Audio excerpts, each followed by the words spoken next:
దయాప్రాప్తురాలా, నీకు శుభము. ప్రభువు నీకు తోడై ఉన్నాడు. మరియా, భయపడకుము, నీవు దేవుని వలన కృప పొందితివి. ఇదిగో, నీవు గర్భము ధరించి కుమారుని కని ఆయనకు యేసు అని పేరు పెట్టుదువు. ఆయన గొప్పవాడై సర్వోన్నతుని కుమారుడనబడును. నేను పురుషుని ఎరుగని దాననే, ఇది ఎలాగూ జరుగును? పరిశుద్ధాత్మ నీ మీదికి వచ్చును, సర్వోన్నతుని శక్తి నిన్ను కమ్ముకొనును గనుక పుట్టబోవు శిశువు పరిశుద్ధుడై దేవుని కుమారుడనబడును. ప్రభు దాసురాలను, నీ మాట చెప్పున నాకు జరుగునుగాక.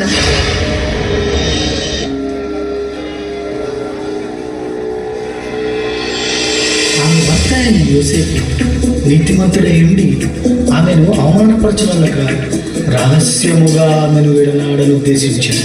అతడు ఈ సంగతులను గురించి ఆలోచన చేయుచుండగా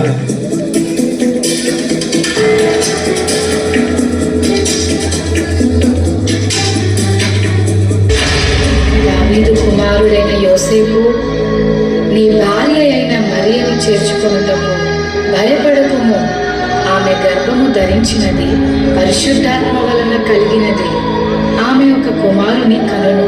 తన ప్రజలను వారి పాపముల నుండి ఆయనే రక్షించును గనుక ఆయనకు యేసు అను పేరు పెట్టుదువు.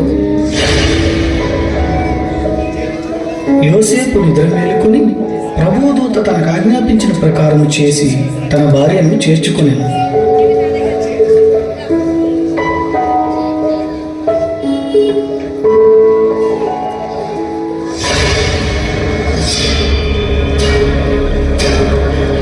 ఇందు మూలముగా 50 మంది ప్రజలకు తెలియజేయమనగా ప్రజల సంఖ్య రాయవల్లని కైసర్ ఆగస్టు నిర్ణయించడం వలన ప్రజలంతా తమ తమ స్వగ్రామాలకు వెళ్ళి ప్రజా సంఖ్య రాయించుకోవాల్సిందిగా తెలియజేయడమైనది.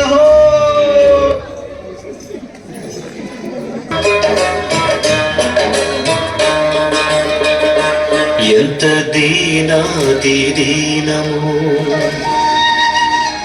ఎంత దీనాతి దీనము, ఓ యేసయ్యా నీ జననమెంత దయనీయము. తలచుకుంటే నా గుండె తడబడి తరిగి కరిగి నీరగుచున్నది. అమ్మా, నా భార్యని ఇంటి చేయగలరు, మీ ఇంట్లో కొంచెం స్థలం ఇస్తారా? క్షమించండి అయ్యా, మేమే చాలా మంది ఉన్నాం, మా ఇంట్లో నీకు స్థలం లేదు.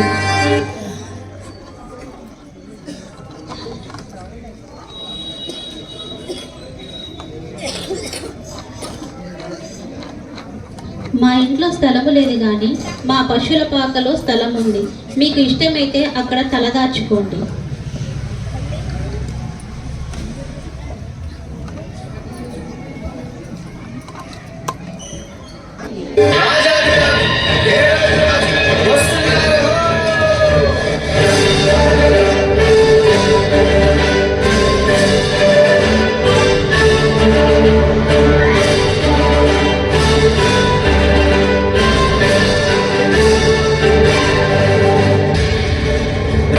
హేరోదు దినములలో యూదా దేశపు బెత్లెహేములో యేసు పుట్టిన పిమ్మట ఇదిగో తూర్పు దేశ జ్ఞానులు యెరూషలేముకు వచ్చి, యూదుల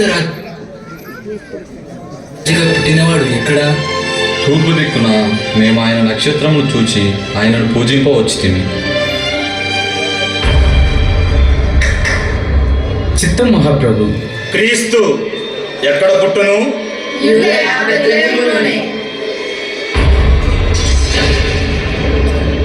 సరే, మీరు వెళ్ళి ఆ శిశువు విషయమై జాగ్రత్తగా తెలుసుకొనగానే నేను వచ్చి ఆయనను పూజించినట్లు నాకు వర్తమానము తండి.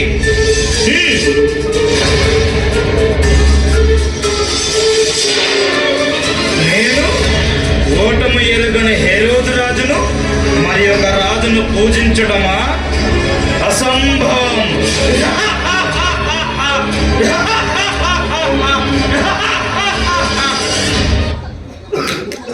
కొందరు గొర్రెల కాపురులు పొలంలో ఉండి రాత్రి వేళ తమ మందను కాచుకొనిచుండగా, ఈసారి చెప్పేస్తుందిరా, ఈసారికి గొర్రెలకు చేత ఏట్రా మళ్ళీ ఈరేసా? ఏం చెప్పండిరా మళ్ళీసా? ఈసారికి మనల్ని కలుసుకోవడం పెద్ద బాధగా ఉంటే గొర్రెలు కూడా కాయాలేంట్రా? భయపడకుడి, ఇదిగో ప్రజలందరికీ కలగబో మహా సంతోషకరమైన సువర్తమానము నేను మీకు తెలియజేయుచున్నాను. దావీదు పట్టణమందు నేడు రక్షకుడు మీ కొరకు పుట్టి ఉన్నాడు. ఈయన ప్రభు అయిన క్రీస్తు. దానికి ఇదే మీ కానవాలు. ఒక శిశువు పొత్తి గుడ్డలతో చుట్టబడి ఒక తొట్టిలో పండుకొని ఉండుట మీరు చూచెదరు. మన కోసమే బెత్లెహేములో యేసే పుట్టాడంట. అవునా మల్లన్న? బెత్లెహేములో మన కోసం యేసే పుట్టాడంట. రెండంటే ఎలా రండి? త్వరగా యేసే పుట్టాడు.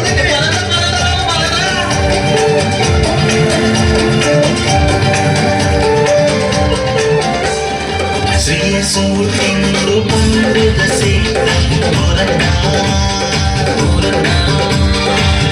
రాజు జన్మించిండు వాడి పాడుదనోయక్క.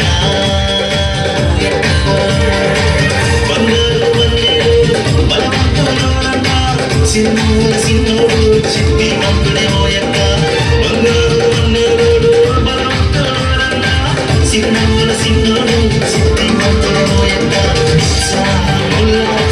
ఆనందమే యేసయ్య పుట్టిన సంతోషమే.